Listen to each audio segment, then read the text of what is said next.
Okay, we are live.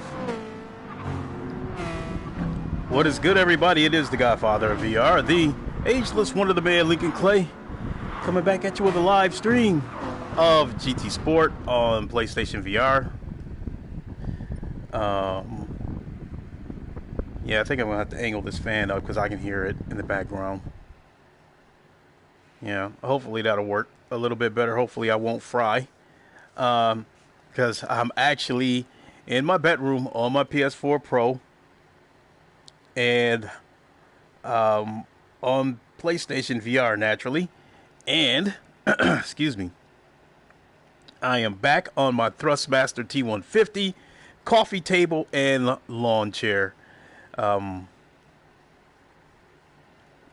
It is what it is. The other wheelbases that I have, the Podium DD1 as well as the CSL Elite, they do not work on the PlayStation.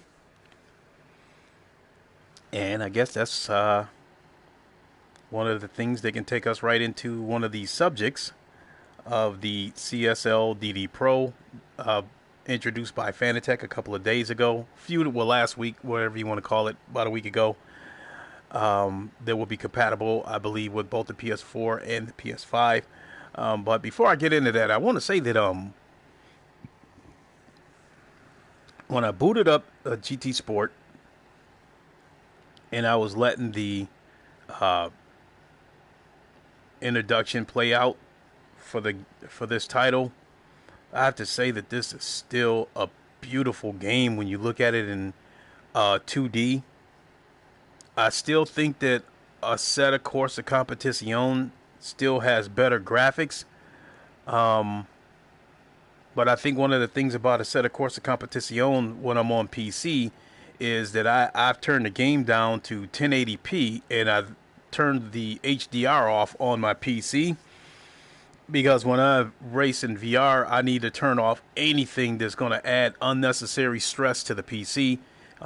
Which will disrupt the stream, is actually what I dealt with just on Friday when I had a really bad stream. It turned out that my son was playing Gears of War, and he had the resolution cranked up to 2160p. So when I came back to the PC, I've got Assetto Corsa Competizione outputting at 2160p. I've got the headset, the Oculus Rift 1, outputting at 1440p, and I've got OBS open, outputting at 1080p. So the computer was working its butt off trying to run all that stuff, and that's why I was having some issues. Anyway, coming back to this. As I said, I think Assetto Corsa Competizione is still a little bit better looking in this game, but God, this game is still gorgeous, especially with the HDR. So GT Sport on the PS4 Pro, I think this game is still beautiful enough that I'm beginning to wonder if people will be able to tell the difference between GT Sport on the PS4 Pro and GT7 on the PS5 with the naked eye. Because boy, this is still a gorgeous game.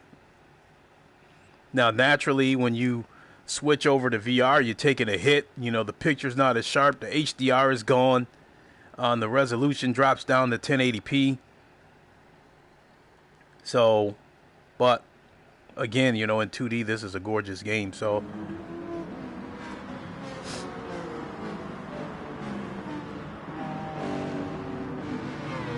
I'm going to put around in a second. I'll jump into a race because I'm in VR right now. I'll jump into a race and put around one-on-one versus the AI.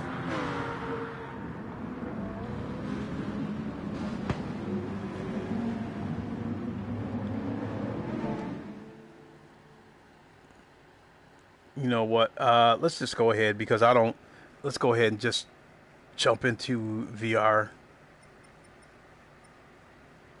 So you go to arcade. 1957, the rotary engine is invented. The first prototype of the Wank rotary engine invented by Franklin Felix. That's the one thing I hate about when they show these little museum clips on this game, they don't give you enough time to read it. So we're going into VR now.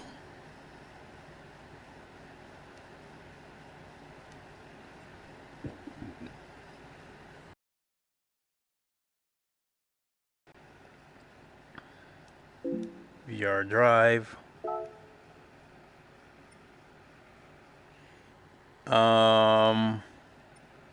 Which track shall we take?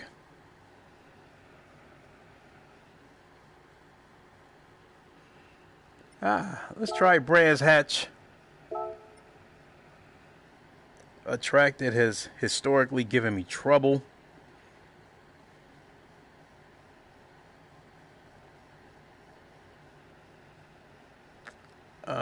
Shall we go cloudy or clear?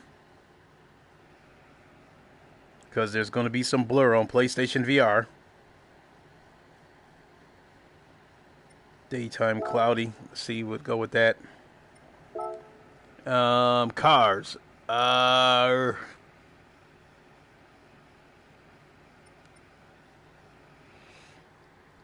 When it comes to racing, I prefer to race GT3. On this game, GT3 cars are called, GT3 or Group 3. Just like GT4's considered GT4 or Group 4 and so forth. This Ray Brigg NSX is a Group 2 car.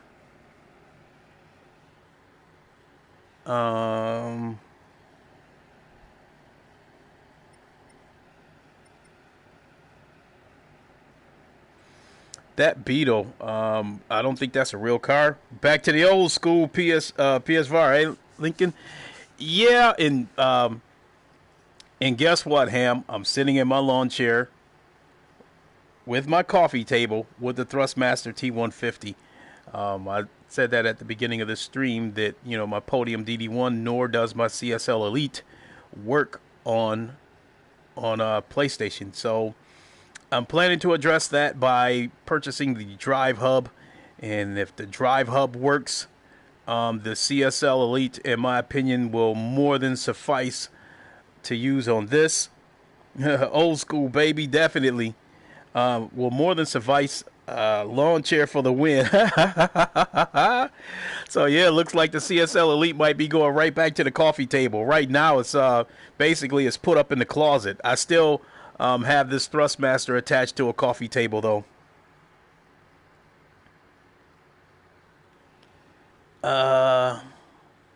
You know what? Let's try this Group 3 Mustang.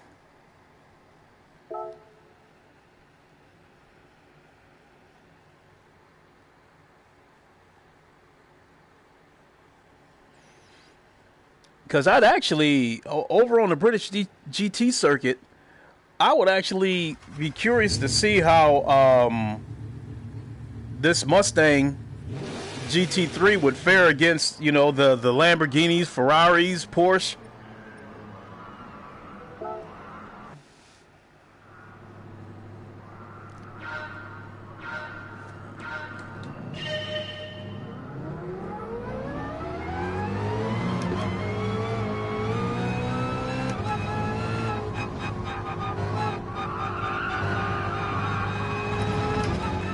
Fingers crossed for VR for GT7.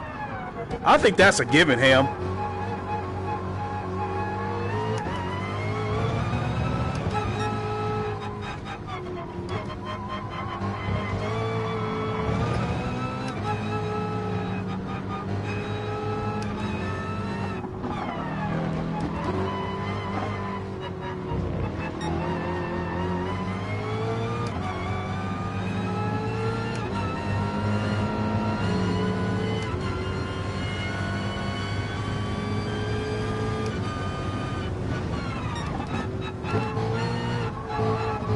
One of my criticisms, I'm gonna pull over here in a second, because more or less, I guess you could basically say this is my form of a podcast now. One of my criticisms of GT Sport is that all the cars sound the same on the inside. It doesn't seem to matter what you're driving. When I'm playing a set of Corsa Competizione and I'm sitting in the pits, the cars have a distinctive sound. It's like when I'm sitting in the pits and I hear a car go by, I know the majority of the cars, which one it is when it goes by. I definitely know that Porsche when it goes by. I think the Audi R8 as well as the Lamborghini, I think they somewhat sound similar, but I mean, when I hear one of them go by, I'm like, that's either an Audi or that's a Lamborghini. In this game, it sounds the same when you're on the inside. I mean, which is weird because I'm sitting here idle right now and you hear that V8 rumble, but as soon as I step on the gas, you hear that whining. Sounds like an epic ACC. The sounds are epic in ACC, definitely him. So let's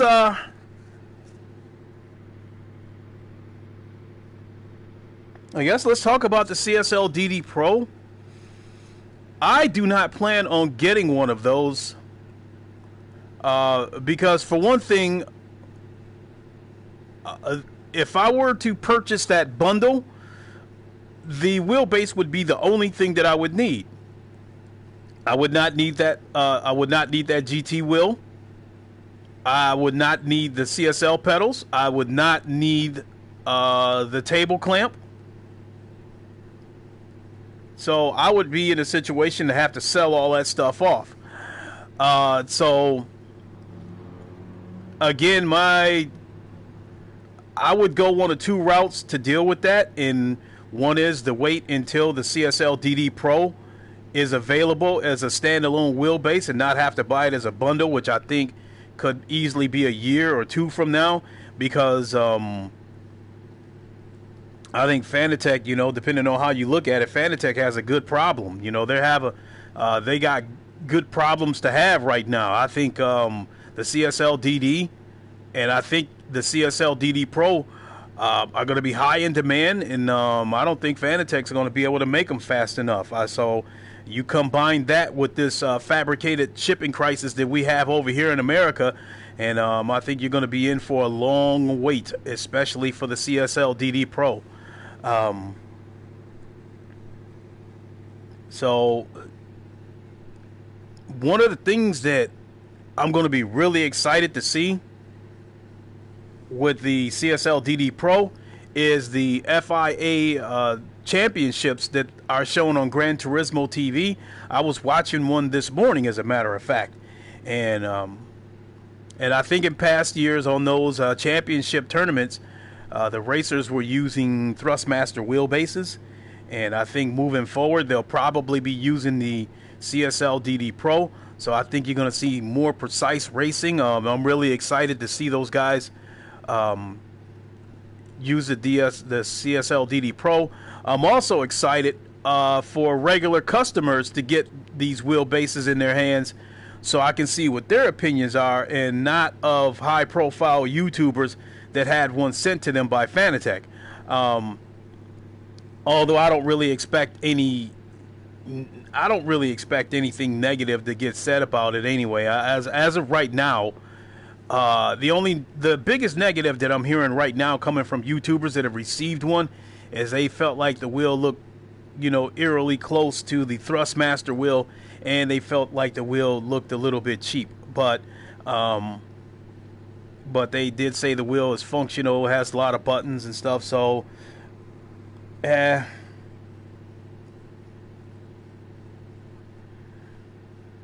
don't know. If I didn't have the McLaren GT3 wheel already, I guess I could take or leave that GT wheel.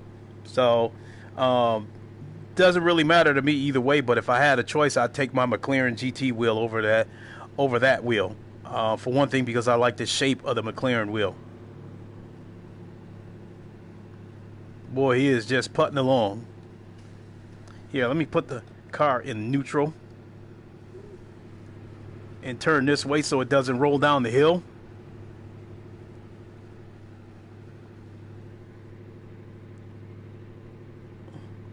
And now it's going to roll backwards. Hopefully it'll stay right there.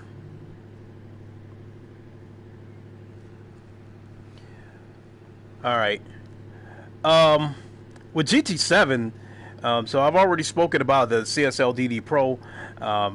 Like I said, I'm excited to see regular people get the CSL DD Pro in their hands and see what they think of it. You know, there was a couple of YouTubers that got a CSL DD Pro that I kind of had a feeling that they would get one, but there's also a couple of them that haven't gotten one, and I'm a little bit surprised by that. Basic Ali got one. I think he should have gotten one. He races primarily GT Sport. Jardier getting one. I mean, he's a huge YouTuber, but since he doesn't play GT Sport, that's still a little bit of a head scratcher. I mean, I know he's I'm sure Fanatec probably considers him a valuable ally as far as content creators goes, because his whole setup is pretty much Fanatec. But since the CSL DD Pro was announced in conjunction with the upcoming GT7, it seems like it makes more sense to use big YouTubers who primarily race GT7 or GT Sport. With that being said, I'm a little curious as to why Z28 Racing didn't get one. I commented in his section and asked him if he got one, and he said no, Fanatec hasn't reached out to him. So he said if they feel like they needed him to have one, he'll let them reach out to him. So I think he should have gotten one. But at the same time, I guess if he doesn't get one, it's no big deal, because he already has the Podium DD1 Formula bundle. So I guess if he doesn't get one, it won't be a big deal. The Key 25, I think he should get one. I don't know what he's using right now for a wheelbase, but I think he should get one. And that's about it. So, I guess I'll talk a little bit about GT7, upcoming GT7. I guess they released a gameplay trailer yesterday. Game looks good. Support Gaming, what's up? Oops. I'll just putt around and just go slow.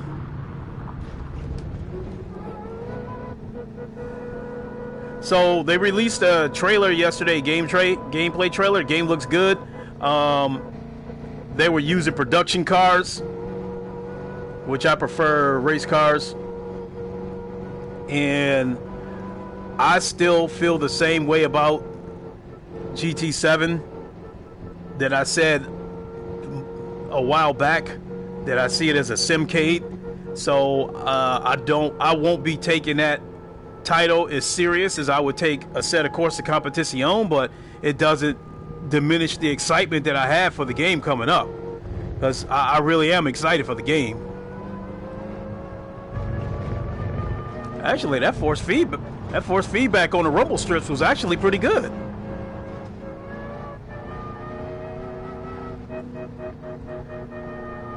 I will say that jumping off track for a second, the force feedback on this Thrustmaster T150, going around corners, there's resistance, but you don't feel any of the details in the road. The bumps, the divots, the grooves, any tram lining, none of that stuff that I was feeling in the DD1.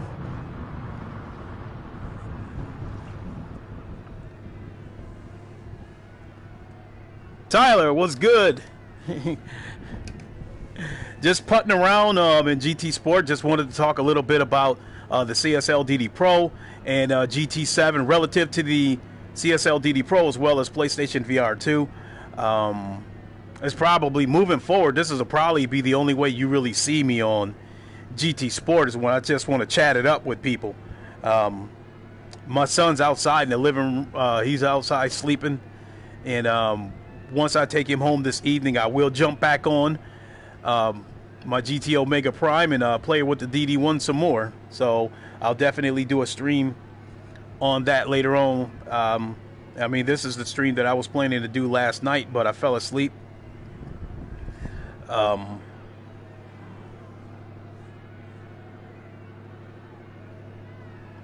I will say is as far as the interiors of the car goes,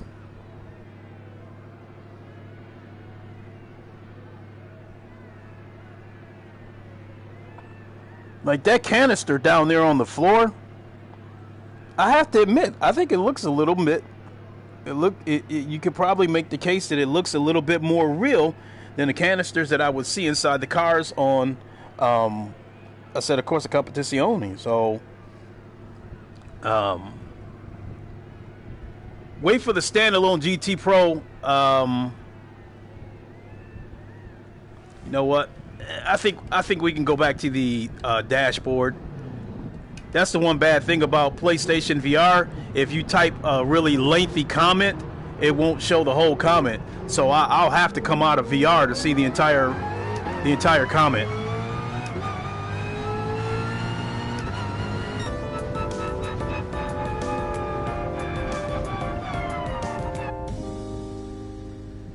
Give it a next.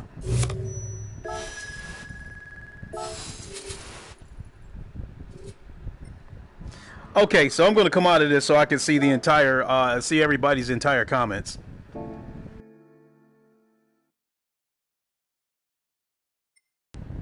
All right, support gaming. Waiting for the standalone GT DD Pro. Don't want the CSL pedals. I have a Prime with Prime casters and Club Sport V3s. Ooh. That's exactly the situation that I was talking about, support gaming, that it doesn't make sense for me to buy that bundle because I already have CSL pedals, I already have CSL Elite pedals, which I'm gonna sell the CSL Elite pedals. I already ordered the Club Sport V3 pedals. I ordered them Friday, so I expect to get a processing email tomorrow. So that being said, with that CSL DD bundle, I do not need the pedals. I do not need that wheel, and I don't need the table clamp. So all I would need would be the wheelbase itself. And you guys will notice that there's no music here. I turned the music off for the main menu because I get tired. I'm getting tired of getting hit with these copyright claims, so I turned it off. So. Talking about GT7, I said it before. It's a little bit of a simcade, so I'm not going to be taking it seriously. Not the way I would with a set of Corsa Competizione. But again, that doesn't diminish the excitement that I have for this game. And I think they're getting the hype going for this game. They just released a gameplay trailer, as I said, and that comes about a week after the CSL DD Pro was announced. And so I think they're really starting to buckle down and get the hype train going for GT7. Also, there's some cars that I'm going to be curious to try on GT7, but naturally I'd want to try them in VR. During the FIA championships that they were showing this morning, Porsche unveiled a Vision GT, looks like a concept car that's going to be exclusively on GT7. Slick looking car, and I think it's an all electric car, and I guess this is a real car. And Kazunori Yamauchi, the pretty much the head of Polyphony Digital and creator of the Gran Turismo series, he said he had a chance to have a look at this car in real life while they were building it. So really slick looking car. So maybe there's some pictures on the internet. And again, this is the Porsche Vision GT. Tyler, I have a fear that all the studios that have been making racing games for a long time are afraid to add VR, mainly console exclusives. One thing that I've been finding out, Tyler, that I was really I'm on Reddit, and the the communities that I joined on Reddit was like the Oculus community, sim racing community, the Fanatec community, That's more or less all I pay attention to. And the one thing that I'm finding on Reddit is I was surprised that even though sim racing is niche, I was still surprised by how many people sim race in VR. A lot of people sim race in VR. So that being said, I think I can speak for the people that pretty much say that when they add VR to GT7, it's got to be full blown VR. It can't be this stuff what I'm doing right here on GT Sport, one-on-one versus an AI that drives like it's in first grade. In VR trials, it's got to be full blown VR, multiplayer. The ability to race against a full grid when you're in single player, it's got to be there. And Polyphony Digital has already been quoted as saying that for GT7, improving the VR was one of their focuses. So I take that as I'm reading between the lines and seeing that as full blown VR for GT7. Not to mention that I had heard in the past that that VR multiplayer works for GT Sport on the PlayStation Pro. But I guess Sony elected not to put that in there because they wanted parity across the board. They don't want PS4 Pro people having an advantage over the PS4. That being said, I think the PS4 Pro was a wasted console. A very powerful console with double the power of the PS4, capable of doing much more than the PS4. But they locked it, as far as I'm concerned, to keep it on par with the PS4. So it's a little bit disheartening to know that I could have played this game full blown VR multiplayer, but Sony decided that no, you got to stay on the same page with the PS4. Let's see here. Support. Also, Fanatec are going to change the quick release to the new version, Quick Release 2. Oh boy, and see, the thing about it is I just bought the metal quick release. The QR1, I believe, is the technical name for it, the metal quick release. It will be here tomorrow or Tuesday. And knowing that the QR2 is right around the corner, but I had to have this metal quick release in order to unlock the high torque mode on my DD1, because the torque key is not enough to unlock the high torque mode. You also need the metal quick release.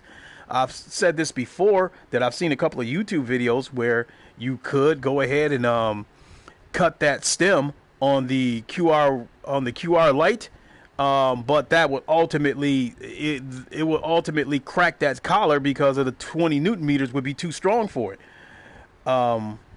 That being said, I didn't want to take any chances, so I did not cut that stem. I was fine with going ahead and being in low torque mode for a few days. I've got my DD1 set to 91% in low torque mode, and I think that's the equivalent of 9 Newton meters, because I think in low torque mode, I think I heard that the max is 10 Newton meters for the DD1. Tyler, have you ever played against the Forza AI? Even though aggressive, it feels like actual people. I don't play Forza anymore, to tell you the truth. Just like GT Sport, I feel like Forza is a simcade.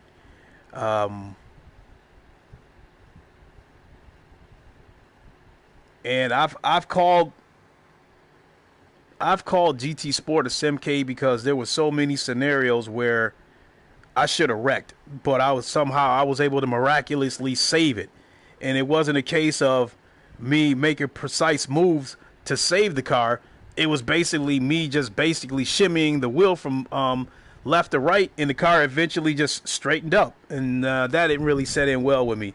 If the car is cocked at 90 degrees, it's supposed to go into a slide. Cars cocked at 90 degrees on a set of Corsa Competizione, you can't save it. Just basically let it go.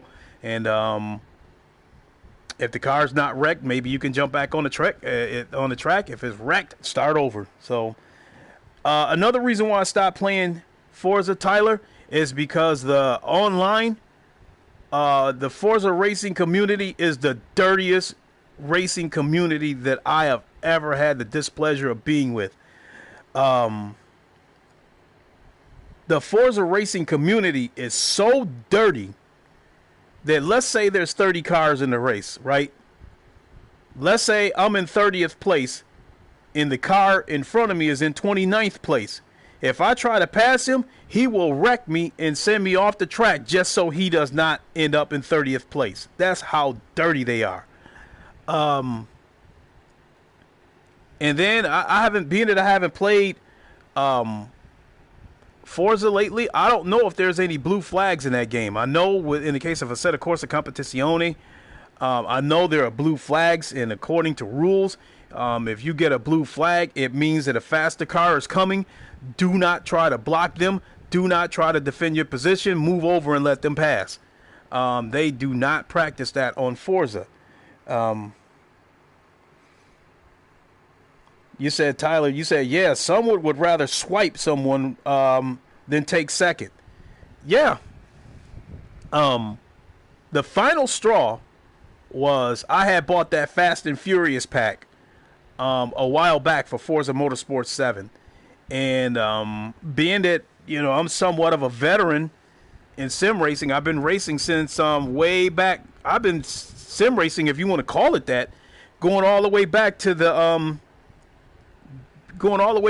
Daytona game that was on a Sega Saturn.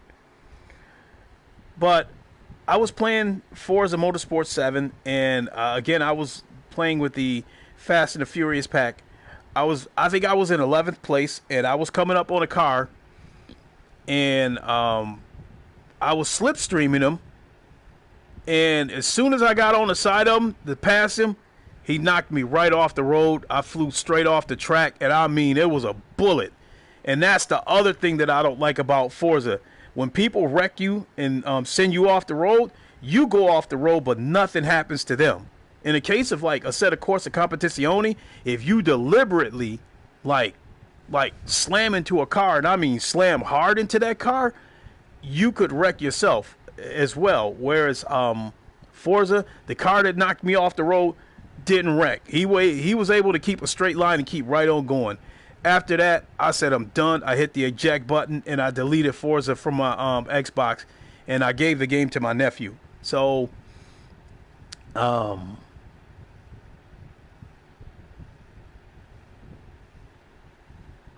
Forza Motorsports 8, you know, based on those trailers, I'd like to think that they're taking a more serious approach to sim racing because they want to compete with GT7. But because it's on Game Pass, I think that trailer is deceiving. I would expect the graphics to look no better than Forza Motorsports 7, as these Game Pass games are starting to show that they are not implementing any next generation graphics. It seems like if they give you a game that's a series, they're giving you the graphics that was on the predecessor. So that being said, not that, you know, Forza Motorsport 7 was a good-looking game, but I don't expect to see next-gen graphics on it with it headed straight to Game Pass. More than likely, I will not buy it because, for one, again, I think the Forza community is dirty. I don't want to race with them, and it doesn't support VR. So that's another thing right there. Tyler, I don't think they want to be true sim because they want the game to be playable by everyone. I get that, and I think the GT series is in the same boat with GT Sport and GT7. I don't think the GT Sport is near as hardcore as Assetto Corsa Competizione. I also don't think that GT7 is going to be as hardcore either, which it would be nice if they did. So, and I think I already added my little tidbits about PSVR 2. One thing that I think that was rumored on the PlayStation VR 2 headset is that it would have HDR. So I will say that I think it's going to put out a resolution of 2048p, which is close to 4K. Close enough for me, as far as I'm concerned. I can't remember what the refresh rate was going to be, whether it was going to be 90 or 120. Can't really remember. I can't remember whether they said what the FOB would be. But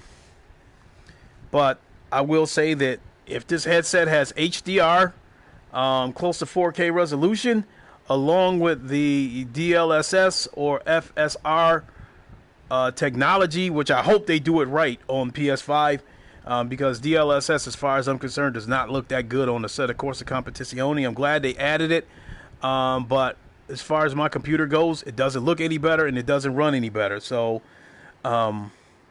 Lincoln, did you see the latest gameplay for GT7? Yeah, I saw it yesterday, and again, it's a beautiful game. And I think that the GT7 is going to have the biggest user base. And I think the CSL Pro, the CSL DD Pro is only going to add to that. I think it's only going to amplify that, because before the CSL DD Pro came along, the only direct drive wheelbase that you could buy that was officially licensed for the PlayStation was the DD1 Formula One bundle, which was $1,800. Now, I guess this Drive Hub device will allow you to connect any wheelbase to any PC, any console, what have you. So that's the route that I plan on taking, because I still have my CSL Elite, which still puts out 6 Newton meters of torque, and I'm still very happy with that, even though the DD1 is starting to show to be a huge leap above my CSL Elite. The CSL Elite is still a tremendous wheelbase as far as I'm concerned. So I plan on buying the Drive Hub adapter, and if it works, that is going to be my wheelbase for the PlayStation. Now, coming back to the CSL DD Pro, again, you know, the Formula DD1 bundle was the only officially licensed wheelbase for the PlayStation, and I think the CSL DD Pro, once they sell that wheelbase in a standalone, I think that thing is going to fly off the shelves. Matter of fact, I think that when the CSL DD Pro becomes available as a standalone wheelbase, I think the current CSL DD is going to be harder to get, because I think Fanatec might be directing their focus more on the CSL DD Pro, because I kind of think they might sell more of those than they're going to sell the standard CSL DD, because the standard CSL DD, you can only use it on PC and Xbox, and we know that PlayStation has a much bigger user base than the Xbox. That being said, to be able to buy this CSL DD Pro, to be able to use it on both PlayStation and PC, I think they're going to sell more of those. And Fanatec doesn't appear to be charging you more for the wheelbase, is from what I'm seeing. The current bundle right now, 5 Newton meters. Let me try to break this thing down. Let me break this thing down by prices. The CSL DD Pro bundle, the cheapest one is $400. And I'm sorry, $700. It's $700, and you get the wheelbase, which would have been $350 for the standard CSL DD. You get the GT wheel, which I'm guessing would have cost anywhere from $200 to $300 for that wheel. So let's make it let's just say $300. So now we're up to $650. The table clamp is another $30, so now we're up to $680. And then the pedals, the CSL pedals, are $80. So now we're up to $750. So I think when it's going to be interesting to see what the prices are going to be when they break that bundle apart and sell all the stuff separately. The 5 Newton meter CSL DD Pro, I'm curious to see if they're going to sell that for $350 like the CSL DD, or are they going to charge you a little bit more because it's been licensed for the PlayStation. So that's going to be interesting to see. Let's go ahead and jump into a quick session.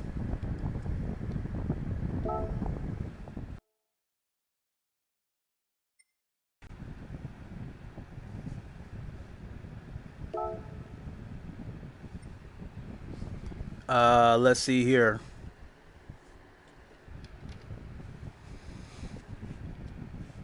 Should I go with Dragon Tail?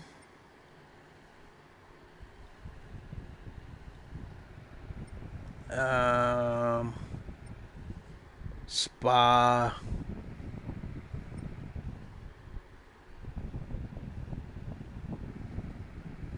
Goodwood? No, I do not like that.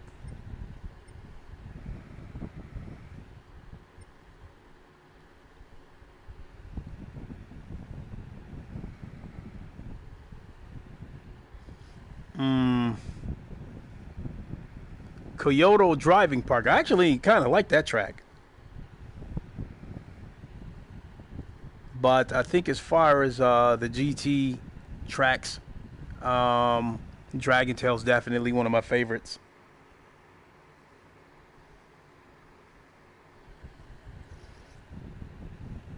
I think we can go there.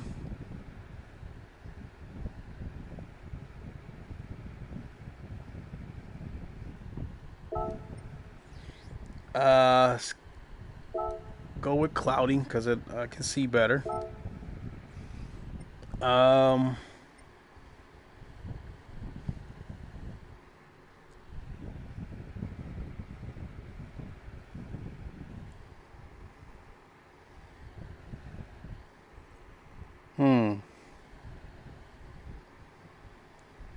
Battery's getting weak. I'm thinking of going with one of the LMP cars.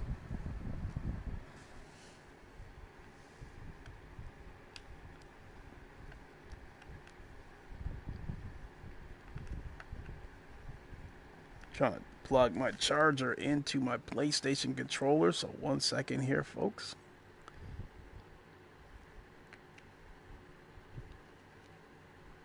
There we go. Got it.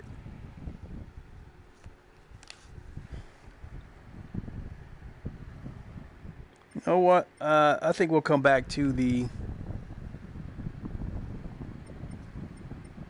Mazda 787.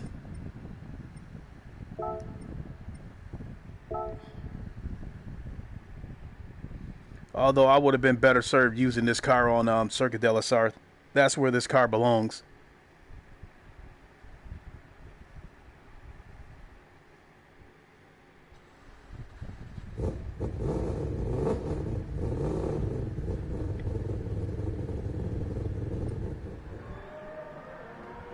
You know, this 787B, after it won the Le Mans, it was banned. It was banned from the racing circuit. And I tried to do some research as to why they were banned and couldn't really find any answers. So I don't know what they did.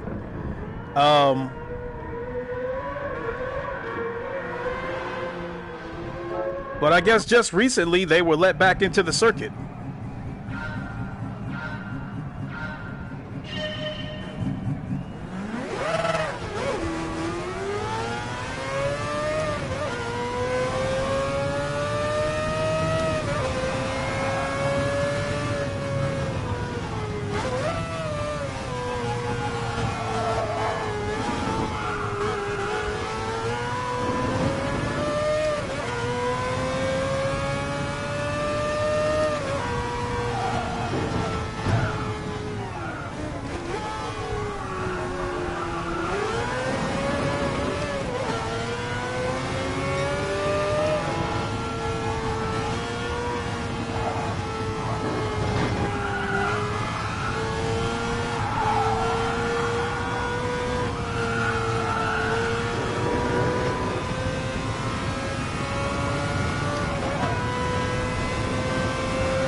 Oh my Lord.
So the AI sat there and waited for me. That's one of the things I don't like about this.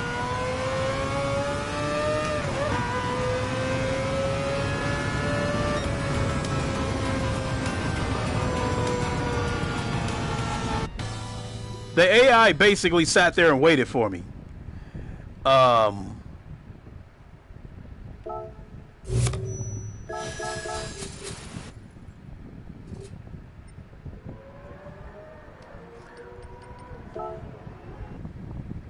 While I think that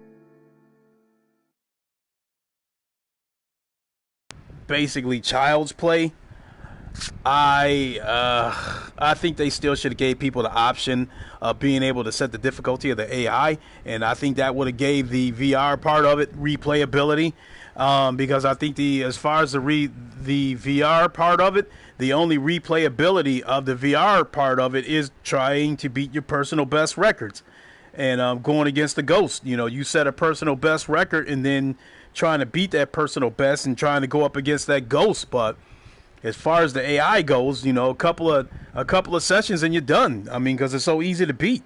So, but yeah, I mean, this has already gotten. I guess it's already gotten boring kind of fast. So I guess I'll be able to get ready to wrap this up here in a second. I really don't think of any. I really can't think of any circuits that I want to race on. I mean, the fact of the matter is, I mean, I still think this game got great tracks. It still has a great selection of cars, a huge selection of cars. It's just that every time I go into VR mode and go in there against that first grade AI or do a couple of laps of time trial, all I can do is think about when GT7 is going to come out. Speaking of which, I'm glad we're on that. PSVR 2, this is definitely something that I meant to talk about and just totally forgot, because I'm talking off the top of my head, you know, and I walked into this with like, okay, I'm going to talk about this, I'm going to talk about this, I'm going to talk about this in this order, and then you end up forgetting some of it and leaving some of it out. PlayStation VR 2. Brian Paul of PSVR Parole, he thinks that PlayStation VR 2 is coming out in March. Originally, I disagreed with him. But now I'm starting to rethink that, because Sony said holiday of 2022. He also thinks that PlayStation VR 2, well, it's been rumored that Sony was going to reveal the headset this month. And I'm hoping that rumor is true. But I thought they were going to do it on their own stage at, you know, one of their events, PSX or something like that. And I haven't really been following them that close, so I don't really know what the status is of PSX. I don't know if there's going to be one or if a date's been set, what have you. I have no idea what's going on with that. I am totally out of the loop with that. Because first, the fact of the matter is, when it comes to Sony, I really don't want to hear shit from them unless it's PSVR 2 related. I feel like Sony, to me, sometimes they act like they're scared to talk about PSVR 2 because they act like they're scared they're going to piss off the flat screeners. You know, there's 5 million of us who own a PlayStation VR. We deserve some shine too. We deserve some airtime in terms of marketing and upcoming games. I mean, You know, hell, even if you did it in the form of a state of play, give us something, you know, like, really tired of the silence. But anyway, Brian Paul of PSVR Pro, he thinks it's going to be revealed this month. And he thinks it's going to be revealed at the Game Awards. And I'm like, no, why would they do that? And then what he said makes sense. If they reveal the PSVR on their own stage, only the people who are Sony loyal Sony customers will pretty much tune into that. If they reveal PlayStation VR at the Game Awards, everybody will see it, because everybody will be tuning into the Game Awards. PlayStation people, Xbox people, PC people, Nintendo people, you know, hell, handheld people. You know, everybody's going to tune into the Game Awards. Excuse me. So he thinks that, you know, and since Sony claims that they're looking for mass adoption with PSVR 2, that would seem to be a good stage to show it. So from that standpoint, Brian Paul makes a lot of sense. Hold on, let me see here.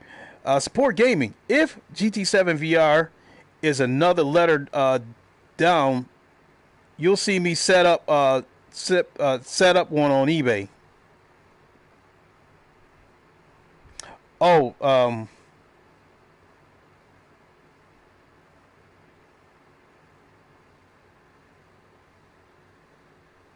So I'm guessing what you're trying to say is that if GT Sport is another letdown as far as the VR goes on GT7, that you'll either sell your headset or sell your PS5.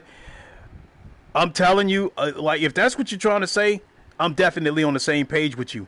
I have a PS5, and other than watching YouTube on it, I haven't played any games on my PS5 in about 2 months. I don't touch it. And that's not to say that the PS5 is a disappointment. The reason why is because I play mostly VR games. I still have my PS4 Pro. My PlayStation VR is hooked up to my PS4 Pro. That's why my PS5 does not get any gameplay. Now, originally, I was going to put my PS4 up for sale, my PS4 Pro, and I connected my PSVR to my PS5, and I did not see any improvements. The blur that you see on the PS4, I still saw it on the PS5. So from what I'm seeing, you know, the PS5, I guess, basically emulates a PS4. Therefore, it's watered down to PS4 level, unless a developer goes out of their way to make a PS5 patch for it. So I guess the games like Star Wars Squadrons and Blood and Truth have PS5 patches, and I hear that they look better, but it's not enough for me to disconnect my PSVR from my PS4 Pro, throw it on my PS5 for 5 minutes, and disconnect it and take it right back to the PS4 Pro. And not only that, from what I understand, there are some games, there are some PSVR games that don't run that good on PS5, but they still run good on the PS4 and the PS4 Pro. That is another reason why I have not sold my PS4 Pro, and that is another reason why I don't use my PS5 that much. Flat screen games are beautiful on the PS5, make no mistake about it. PC still the best. Sorry to say it, Master Race. But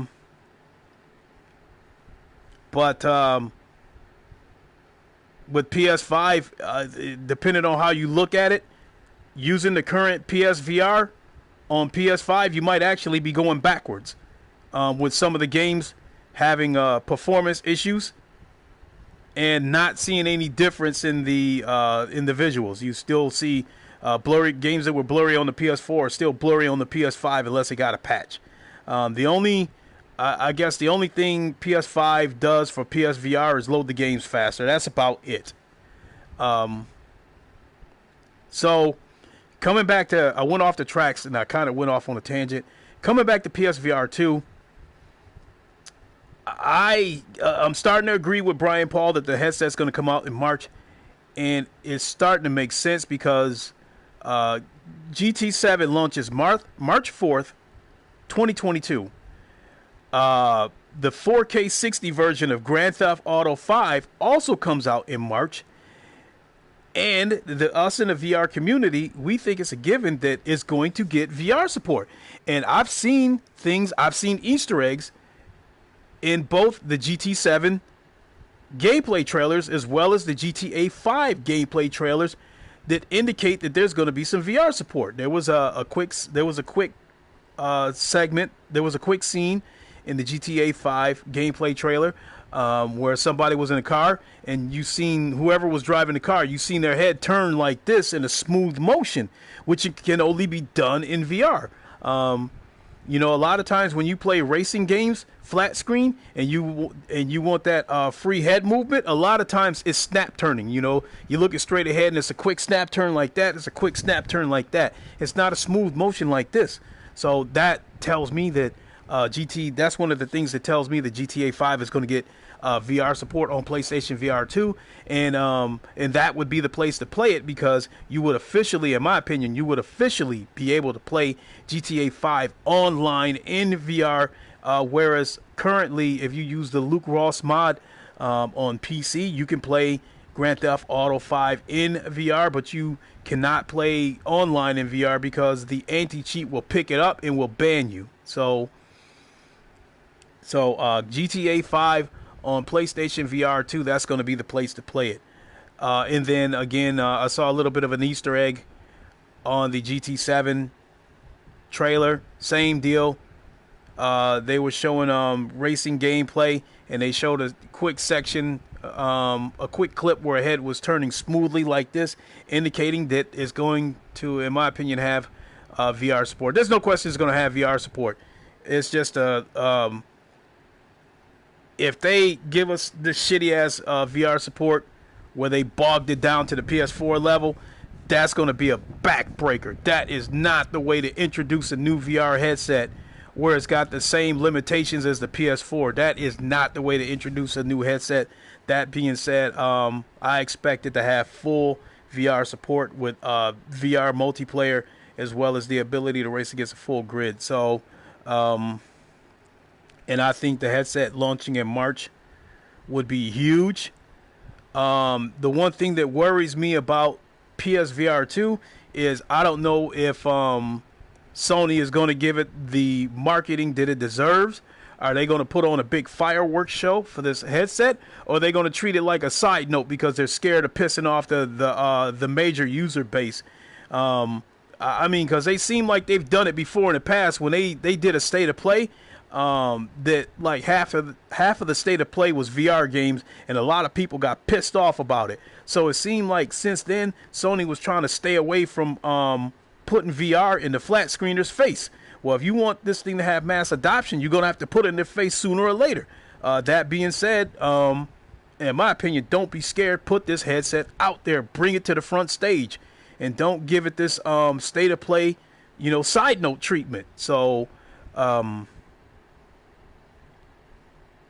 that being said, that if Brian Paul is correct that he thinks that the headset will be revealed at the Game Awards, then I think it might be full steam ahead that we might get the headset in March of 2022 instead of holiday of 2022.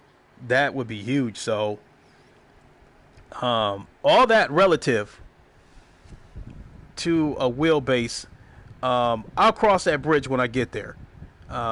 Again, at this moment, my plan is to use my CSL Elite wheelbase with the drive hub. If that works, then that's what I'm going to roll with. If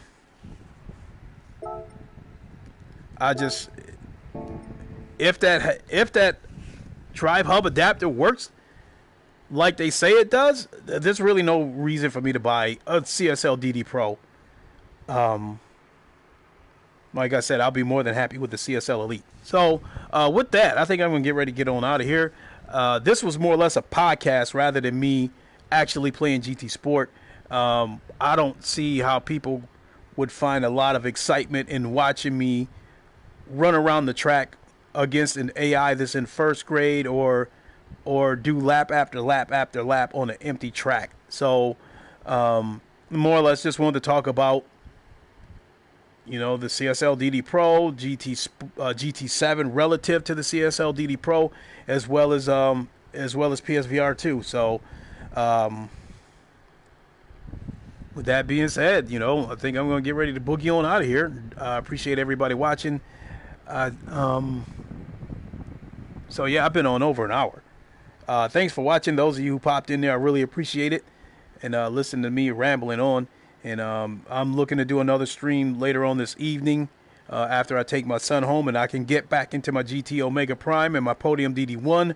And I can tell you right now, after going from that Podium DD1 in a sim rig to going back into my bedroom, sitting in a lawn chair on a coffee table, back on this Thrustmaster, there's no comparison. It is night and day. It is definitely night and day. The force feedback with this Thrustmaster, there's a little bit of resistance going around corners, but when you go off the track, the real feedback comes from when you go off the track. You go off the track, you'll feel the rumble strips, you'll feel the grass, but once you're back on the track, you don't really, you feel a slight resistance because this is a weak wheelbase. It only puts out 2.1 Newton meters of torque, but you don't feel the details in the road. And I think that was the last thing. Sorry about this. This is the last thing I'm going to say.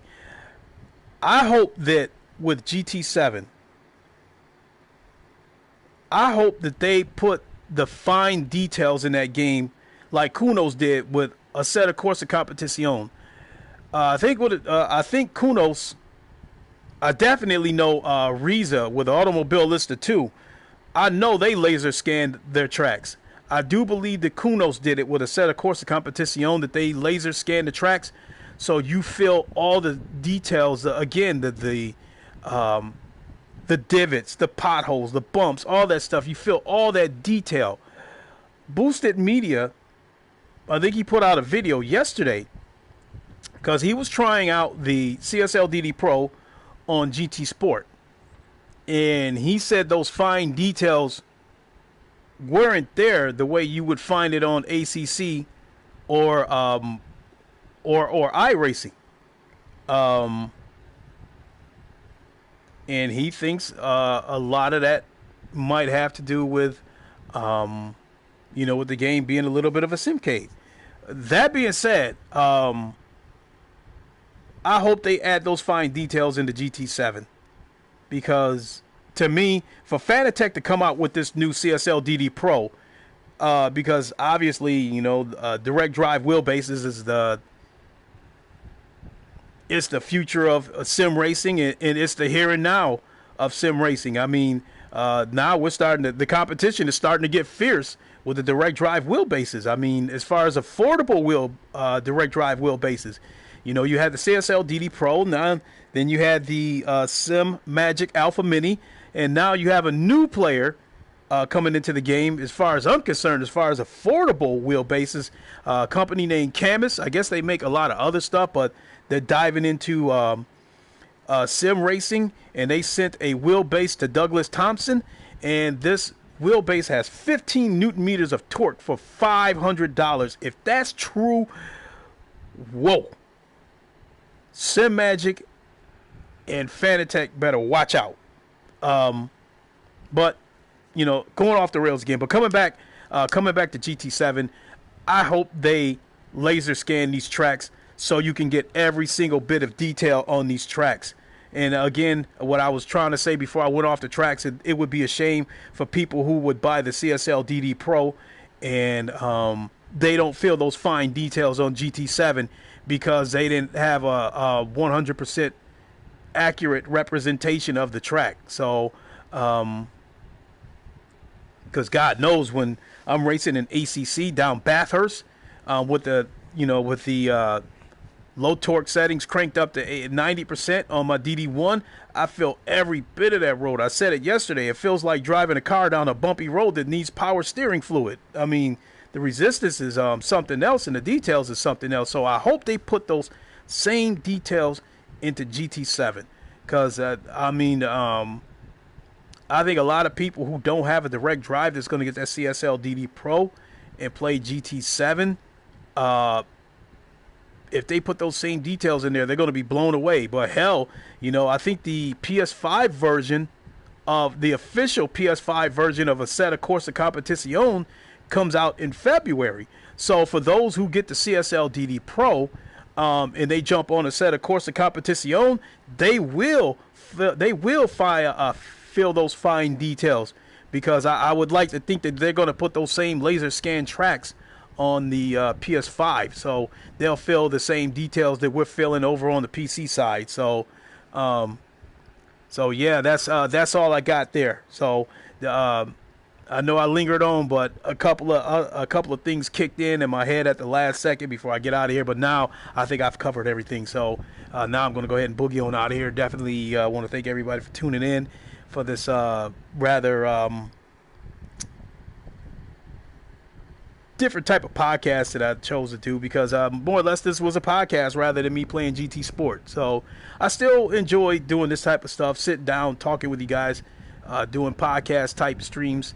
But with me putting so much focus in sim racing, I think it's the setting would be a little more appropriate if I do it while I'm playing a game. So with that, I'm going to go ahead and boogie on out of here. You guys don't see a camera on me because I would need a capture card and all that kind of stuff.